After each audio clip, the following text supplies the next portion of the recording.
touched on earlier, a lot of mayors go day in and day out fighting with whatever union they have to.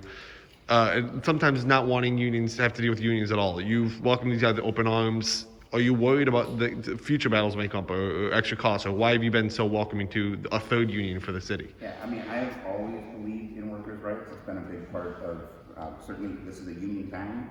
This was a town where the middle class was really built because workers were able to organize and insist on fair wages and working conditions. And so that's just in the DNA of Racine, and certainly my values as an elected official throughout my career has been to honor and recognize the work that organized labor does to build up individuals and give them real opportunities in the middle class. But at the end of the day, just sort of like, so what does that mean for me as an employer, right? I mean, what it means is you believe in democracy in the workplace. What it means is you think that as we have to work out hours, wages, and working conditions, that you do that across the table from one another and you negotiate in good faith with one another.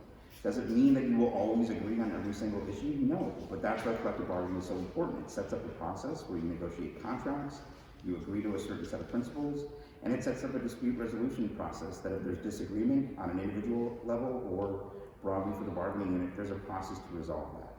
That's just basic fairness in the workplace. Again, it doesn't mean we're always going to agree on every topic.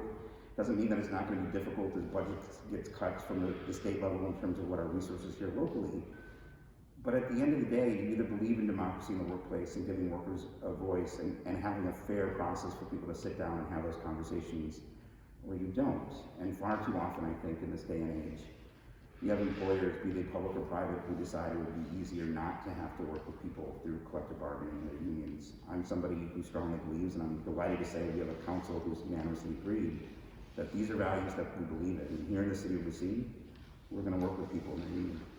And this might have been touched on earlier. How many jobs were 90-ish, or what was the number? There's 90 full employees. I think there'll be some assessment of how many of them will be in there'll be what's called the unit clarification as they come over. But how many of them are in the bargaining unit? About 70. 70 of them are in the bargaining unit. It's 90 employees overall. So some labor, or some in the bargaining unit, some in management. But they're all coming in as city employees. And again, we're recognizing the union who represent those employees as we're doing so.